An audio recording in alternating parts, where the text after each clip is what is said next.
Hey guys, what's up? My name is Alicia. Most people know me as Licy. I just want to share with you guys a little bit about my testimony today.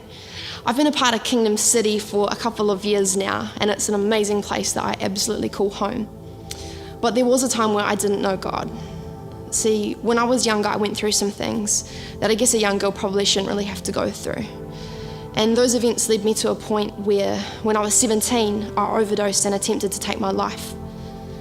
Now, 2 weeks after I'd been let out of hospital, I was working part-time in a shop back in New Zealand called the Warehouse of the Wari Whare. And this guy comes up to me, who I barely know, in the toys aisle of all places, and starts sharing his story with me. And he said this to me. He said, "Man, I used to be real depressed, and then God filled this gap in my life." And I was like, far out, I've got this massive gap. Now, this guy sharing his story with me had no idea that 2 weeks earlier I'd just been let out of hospital for attempting to take my life. So he invited me to go along to church, and it was crazy because after the service, this woman comes up to me, another person who I don't even know, and she's like, God has something to say to you. And I was like, it talks? She's like, yeah, God knows who you are. He knows where you've been. He knows that you've been hurt in the past by men, and he wants to come in and heal that hurt. Now, she said a whole bunch of things to me that I knew that only God could have known. But do you know what I think is amazing was her boldness to come up and share those things with me, a complete stranger. Now, I gave my life to Jesus there and then because I knew that he was real. Now, I got given this Bible, right? I hated reading because I'd been kicked out of school, and I was like, shucks, I've got to read. So I flipped it open and I stuck my finger in the middle of the page. And I will never forget the first thing that I ever read was this. It said, "Yes, I have loved you. With an everlasting love, I have drawn you. Again, I will build you, and you shall be rebuilt." Now, this is what God said to me. He said, yes, I have loved you with an everlasting love. He's like, I was there then and I'm there now. I've been with you through all of that stuff.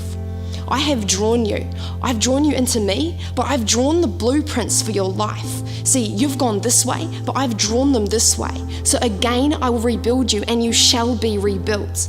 Man, I have held on to that promise for so long now, and he has completely rebuilt my life, which is absolutely amazing. And there's just this one last thing that I want to share with you.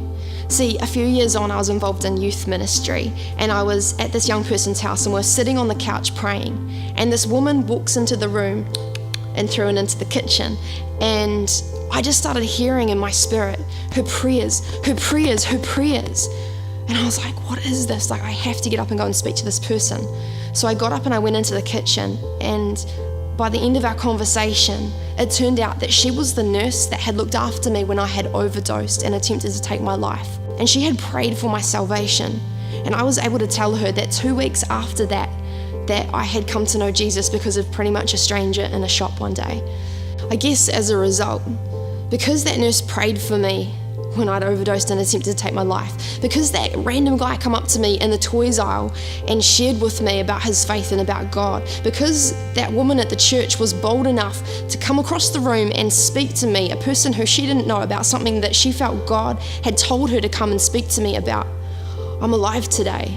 You know, I know that I wouldn't be here today if it wasn't for their step of faith to come along and share those things with me. I wouldn't have come to know God and have this amazing relationship with him. And now all I want to be able to do is bring the reality of God into other people's lives by doing something as simple as just sharing things with them, like those people did for me.